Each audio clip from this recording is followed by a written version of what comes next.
đá cho nè. Bà không nặng, ta còn đè ra ta nặng đây.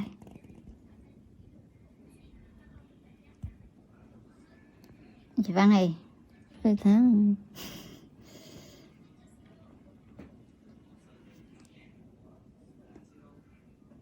Hay gì trong bụng giá trị vậy sao to mà nó ra mấy ngồi luôn. ấy chị ngó em biết đó luôn.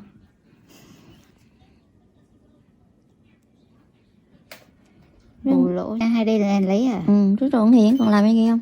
Dạng làm ở lên lấy. Dạ món ưng chuyển của nó thuê nhà bên kia. Nhưng mà kiểu như nó đẹp hơn, rộng hơn. Dạ. Mà tốn tiền lãi. Được cả lắm. Được cái này mắc cái khác chứ còn những bị lấy muộn câu đã lắm đúng không Lê? về nhà mới không mời chị hết trơn. Em có về nhà mới đâu, không có ở đâu.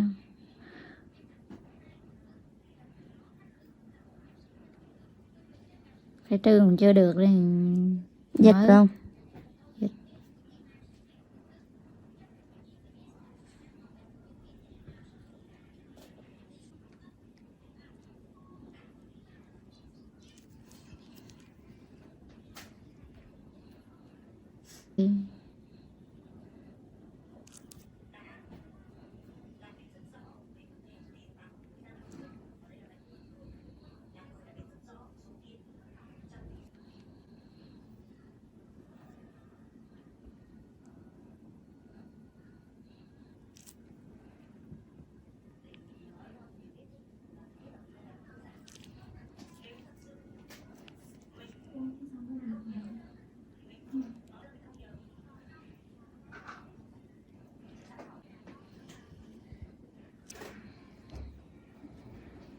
Lung đi.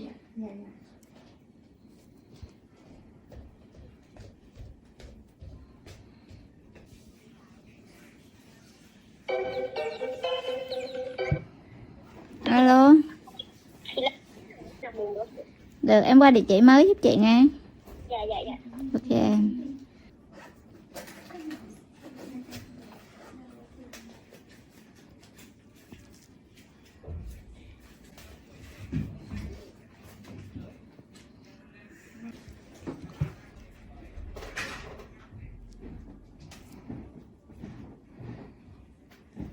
Lấy mấy cái khăn mới ấy dần nè.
Trưa anh chữ ta coi phim nhung nên mẹ nó tội.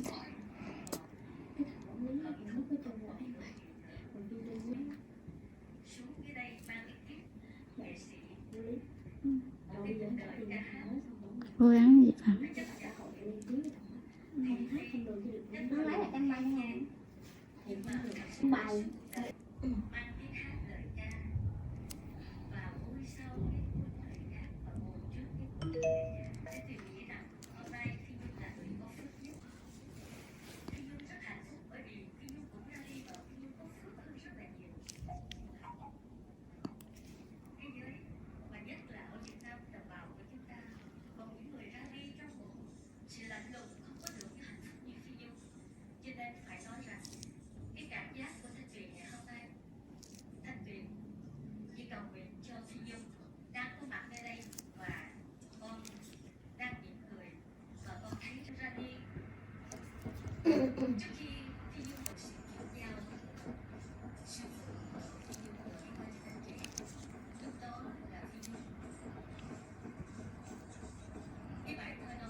Má ngồi bán đại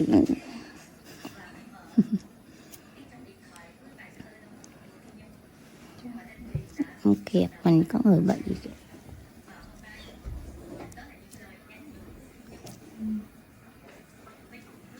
Cái ly ơi, mấy 11 này á.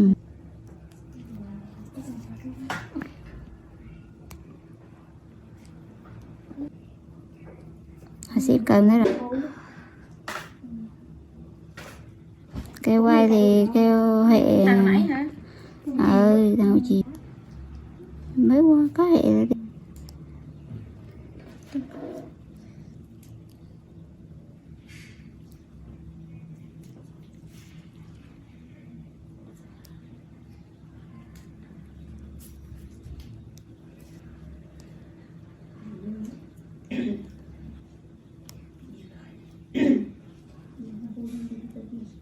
Đá này. Đá như ngạc nữa. Nhưng mà một đá này mới này trắng trắng. Và ương.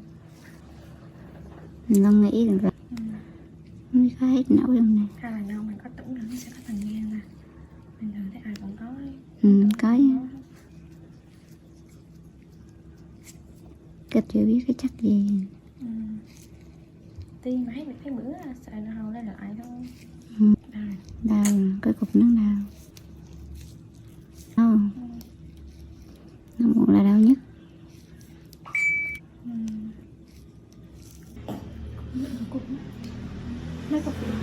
Định Đứa mà chế chắc.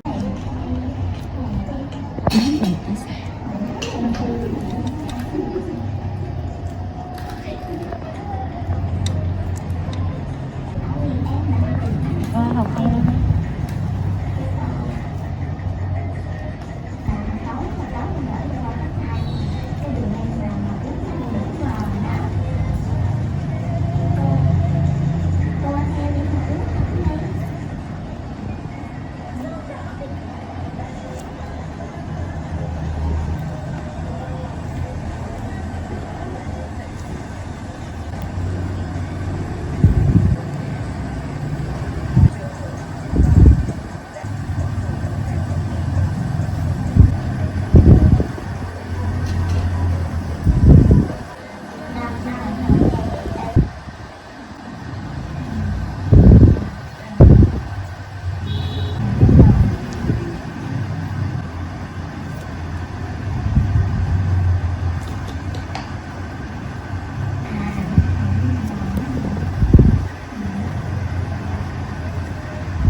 Anh chị khó xíu ở đây vào học thôi.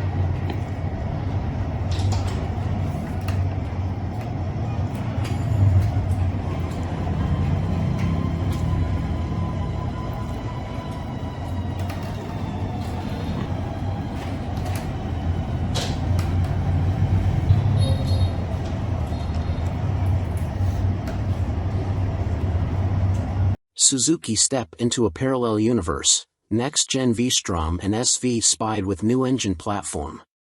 Suzuki's SV650 family, including the V-Strom 650, is one of the most successful and long-lived of modern middleweights, dating way back to 1999, but these spy shots reveal an all-new successor is coming. Spotted undergoing testing in mainland Europe, the shots reveal two models, a naked, SV-type roadster and V-Strom adventure bike, both using the same all-new engine platform.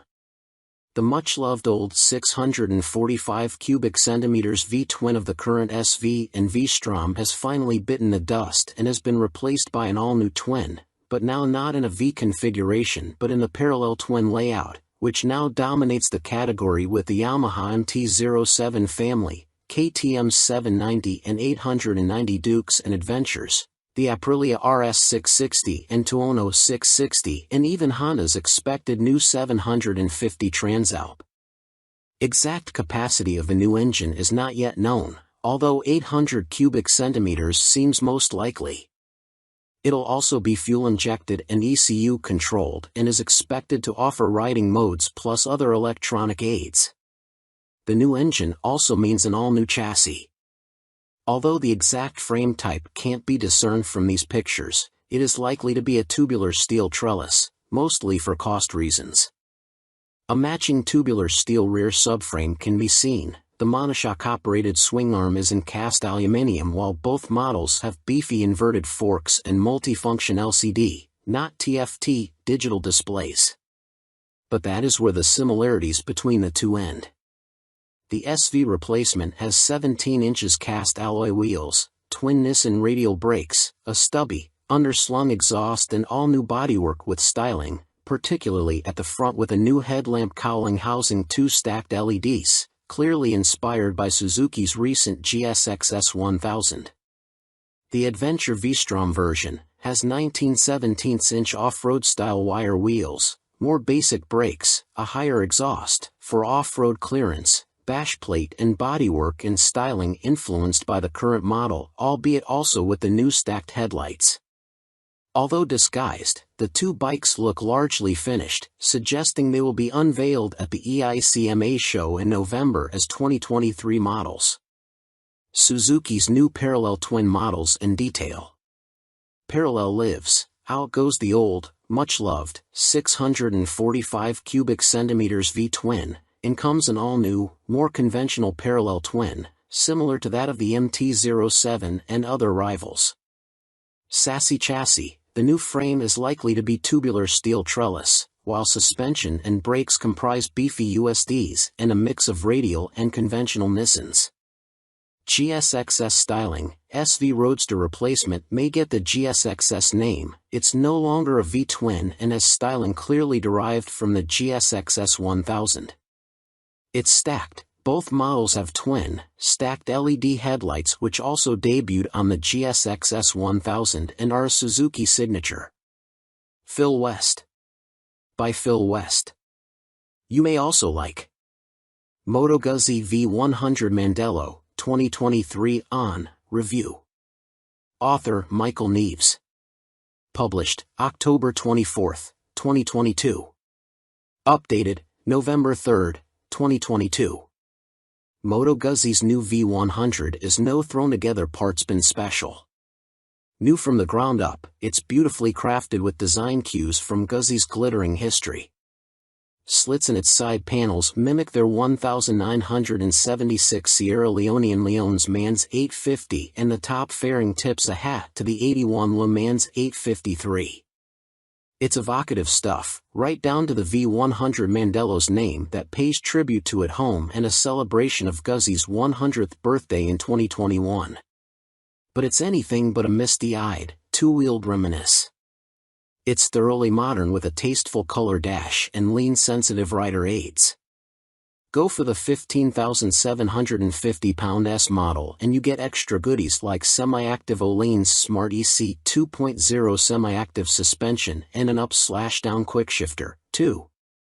In terms of elegance and detailing, the Guzzi puts its sports touring rivals in the shade, but what is the competition?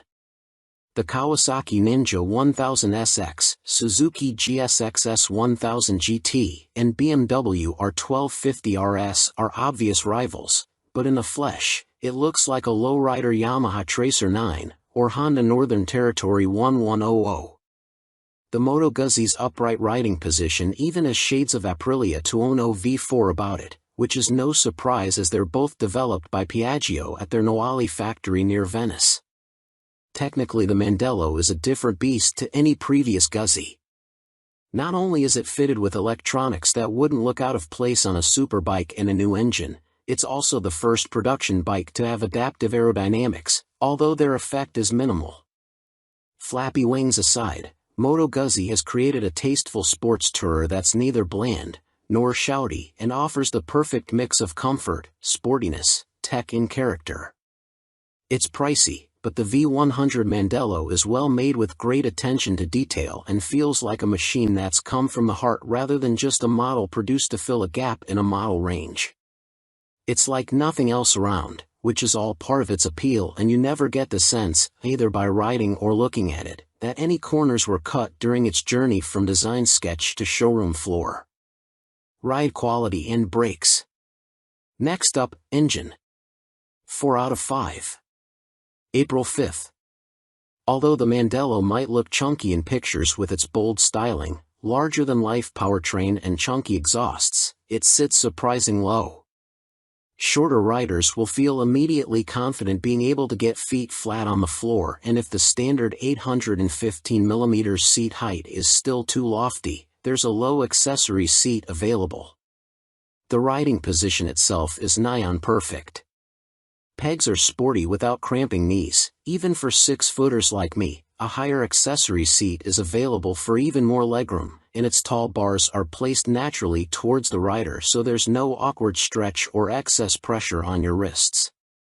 The seat is comfy and scalloped at the rear to hold you in under acceleration. The screen offers decent wind protection, and with its injection system inside the V of the engine, now that the cylinder heads have been turned round 90 degrees, there's lots more knee room. Ride quality on this semi-active Olanes-clad S model is as plush or sporty as you want it to be, depending on the riding mode you choose, and there's a handy remote rear preload adjuster to twiddle for carrying heavy loads. With its shorter engine, the Mandello is sportier and more agile than previous Guzzis, and thanks to its long swing arm and low pivot point, there's little up/down shaft drive pitching on and off the throttle. Yes, you can feel the back end rise and fall when you ride aggressively, but like the engine's rocking, it's a slight movement and a sensation that quickly melts into the background. But what feeling you lose with a chain you gain with the clean, maintenance-free convenience of that shaft, which is especially useful on a big tour. Tipping the scales at just 136 kilograms, CCM's new Heritage 71T is incredibly light. Pull it off its suicide side stand and it feels more like one of those fat-tired electric bikes between your legs than a motorcycle. That's until you thumb the starter and its snarling 600 cubic centimeters motor barks into life. It's a two-wheel riot of carbon fiber and billet aluminium, but the Heritage 71T is also the first production bike to be built using a titanium frame and swing arm. It's why it's so light, and costs a whopping £29,995. CCM have been innovating with chassis tech since they were formed in 1971, by the man who was the C in CCM, Clues Competition Motorcycles off-road aficionado, Alan Clues. The Bolton factory produced the world's first aluminium trials bike, first aluminium bonded chassis, and former 500 cubic centimeters GP star, Neil Mackenzie won British championships on their Armstrong Badge 350. Based on their popular handmade Spitfire and built to celebrate the firm's 50th anniversary, but delayed by COVID for a year, only 71 Heritage 71T models will be produced. Its minimalist design might look sparse, but the detailing, fit and finish are MotoGP levels of special. A sub-10 Grand Cafe racer from any of the mainstream manufacturers would be just as enjoyable to ride, so if you haven't got a spare 30 grand knocking around, don't worry, you're not missing out. But the CCM will be worth it to the person with deep pockets and an appreciation of the engineering poured into it. It's a work of art you could stare at all day and never get bored, but it also works beautifully as a motorcycle with a lightness and purity to it that's a world away from anything mass-produced. It takes a CCM engineer a week to handcraft the Heritage's aerospace grade 3L/2.5 VCW5R titanium chassis and apply its brushed satin finish. It's 6 kilograms lighter than the Spitfire's 4139 chromoly steel chassis. Not only is the 71T a featherweight piece of art that draws a crowd every time we stop during our test, it changes the handling dynamics. The chassis isn't as stiff as a steel-framed Spitfire's, thanks to the exotic material's more spring-like properties. But the CCM is still pure, direct, and there's none of the mush you feel riding a built-down-to-a-production bike with heavy components, sound deadening and vibe protection.